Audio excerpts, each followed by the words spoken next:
ব্রাহ্মণবাড়িয়ার আঞ্চলিক ভাষা দিয়ে বিড়ালের বাচ্চাকে কি বলেন?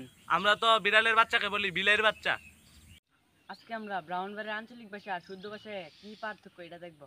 তো চলেন আজকের ভিডিও শুরু করা যায়। আজকে আমি আসি আখরের থানায়। আখরের থানার একজনকে দেখি জিজ্ঞাসাবাদ করার জন্য পাই কিনা। চলেন। ওই যে ব্রাহ্মণবাড়িয়ার একটা লোকের পায়ে সে ওনারা জিজ্ঞাসা করি।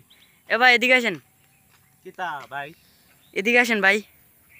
ভাই আপনি যদি কিছু না মনে করেন তাহলে আমি কিছু আপনাদেরকে শুদ্ধতে বলবো আর আপনি ব্রাউনবেরিয়াতে কনভার্ট করে আমাকে বলবেন, ঠিক আছে? ঠিক আছে, সমস্যা ওকে। নেই। আপনি ভাই ব্রাউনবেরিয়াতে কুকুর ছানাকে কি বলেন? তাইলে তো ভাই এটা হইবো কুত্তার বাচ্চা। তাইলে ভাই আপনারা ব্রাউনবেরিয়ার আঞ্চলিক ভাষা দিয়ে বিড়ালের বাচ্চাকে কি বলেন? আমরা তো বিড়ালের বাচ্চাকে বলি বিলের বাচ্চা। খাবার, হাওন, চামচ, সিপি, অল্প, কম। কেমন আছো? কেমন আছেন? অতিথি আসিছে।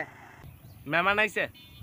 মোটা, বটলা, ওয়াশরুম, লেফটিন, জমি, জাগা, জাকাত, পেরতা,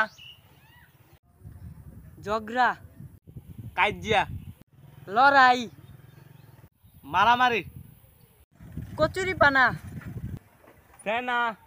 আমাদের পেজে ভিডিওটি যদি ভালো লেগে থাকে বা ইউটিউব চ্যানেলের ভিডিওটি যদি ভালো লেগে থাকে আপনারা পেজটিকে ফলো করবেন, ইউটিউব চ্যানেলটি সাবস্ক্রাইব করবেন আর পাশে থাকবেন, সাথে থাকবেন। এরকম ভিডিও পেতে ফলো করে রাখবেন। ধন্যবাদ।